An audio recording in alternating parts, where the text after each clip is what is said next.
Hello, my name is Mark McClish and welcome to Part 5 of this video series on statement analysis, detecting deception by analyzing how a person phrases his statement. In Part 1, I've talked about examining the specific words a person uses. In Part 2, I mentioned some unique words deceptive people like to use. In Part 3, I discussed the order a person mentions things, and in Part 4, I talked about verb tenses.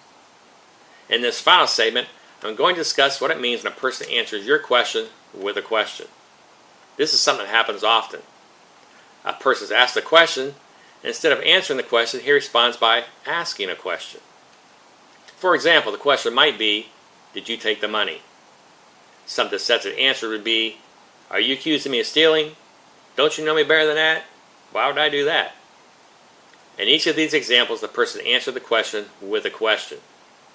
Answering with a question means the subject is asked a sensitive question. As an interviewer, you want to find out why is the question so sensitive. The use of this tactic is an indication the person has some information he does not want to share. Notice the person never did answer the question, did you take the money?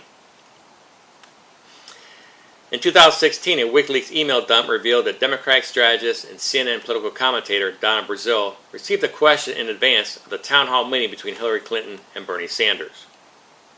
It is believed that Brazile shared the question with the Clinton campaign so Hillary Clinton could prepare her answer. Megyn Kelly for Fox News interviewed Brazile. In talking about the question Brazile received in advance of the town hall meeting, Kelly asked Brazile, where did you get it?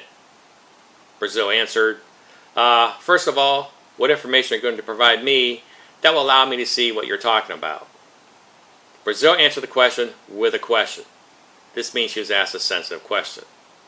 Brazile never did answer Kelly's question, where did you get it? Shortly after the interview, CNN severed ties with Donna Brazile. When people use this tactic, they will usually ask a question and then they will give an answer. For example, did you take the money? Did I take the money? No. Even though the person answered no, he first answered the question with a question. This not only indicates sensitivity, but also is a stall tactic, giving the subject time to think about how he should answer the question. We should wonder why the person needs time to think about his answer. In the 2004 presidential campaign, George W. Bush was running for the second term in office. Running against him was John Kerry. A group called the Swift Boat Veterans for Truth attacked Kerry's military record.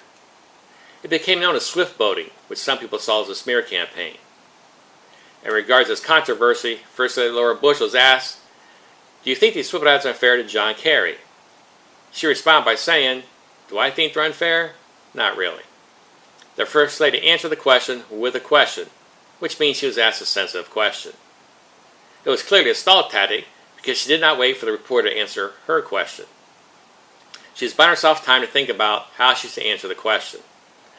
This indicates there was probably a part of her that felt the ads were unfair. However, she's not going to state that because she wants her husband to get reelected. In February 2010, Joseph and Summer McStay and their two little boys disappeared from their home near San Diego, California.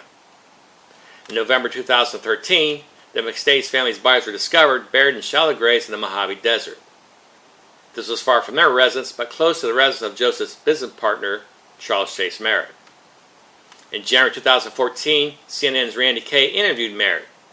She asked Merritt, would you ever expect that this is how it would end in the desert like that? Merritt answered by saying, in the desert, I had no clue. Merritt answered the question with a question, which means he was asked a sensitive question. We also see he used the deceptive phrase, I had no clue. Rarely can a person honestly say, I have no clue or I have no idea.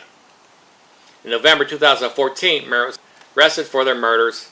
He went on trial in January of 2019, and in June of 2019, a jury found him guilty of murdering the McStay family.